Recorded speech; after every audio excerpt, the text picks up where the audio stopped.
Cet événement Homo Faber est une initiative de la Fondation Michelangelo qui, autour de différentes expositions, va traiter les métiers d'art en Occident. Et c'est dans ce contexte que la Fondation Bettencourt-Schweller a été invitée comme un représentant de la France au titre de son action en faveur des métiers d'art. Nous avons choisi une quinzaine de pièces qui sont emblématiques de la richesse et de la diversité de ces métiers salués par les prix de l'intelligence de la main. Le projet de scénographie est un projet d'artisan en soi. La terre, c'est la matière première de toutes les matières. Dans du métal, dans du verre, dans de la céramique, il y a de la terre. Et donc j'aimais bien cette idée que finalement ce support sur lequel seraient posés tous ces objets soit dans la matière qui les réunit tous finalement. AMACO, c'est un centre de recherche, de formation et d'expérimentation autour des matières naturelles, et en particulier la terre crue. Le pisé, c'est de la terre mélangée avec ses gravates qu'on va mettre dans un coffrage par couche et on va la compacter. Et on monte des murs par couches successives entre des coffrages comme du béton en fait. Rappelez-moi combien il y a de boîtes en tout. 336. Waouh, quel puzzle incroyable. Qu'est-ce que c'est beau, ces irrégularités comme ça.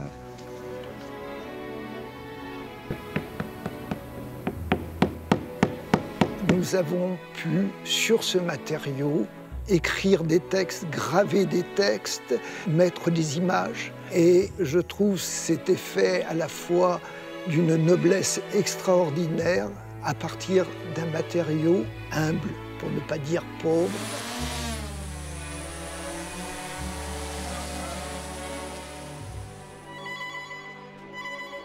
Ces films en réalité virtuelle ont été réalisés par une équipe du Fresnoy sous la direction artistique du grand réalisateur qu'est Alain Fleischer.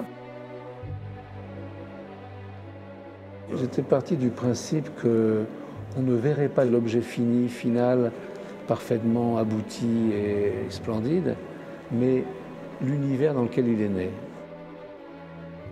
On capte les relations, les communications, les mouvements de l'un à l'autre, les circulations dans l'espace, le passage d'une machine à une autre machine, et ça confie en fait le montage et le regard final au spectateur.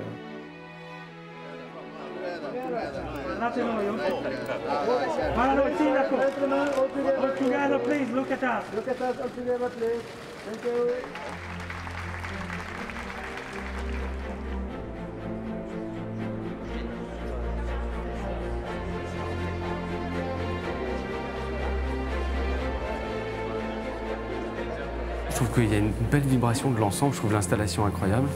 Et je trouve qu'il y a un très beau dialogue de cette matière avec toutes les pièces. Il y a une émotion très particulière dans cette salle. Le matériau choisi, il est tellement juste par rapport au thème, par rapport à l'exposition, par rapport même au nom Homo Faber dans cette forme presque antique ou ancienne du matériau. C'est un bel écrin. Cette exposition s'adresse bien sûr au public le plus large possible, mais je voudrais surtout qu'elle constitue un message à la jeunesse pour leur dire que ces métiers sont porteurs d'avenir, sont porteurs d'emploi, d'épanouissement personnel, et j'espère que notre exposition sera porteuse de ce message.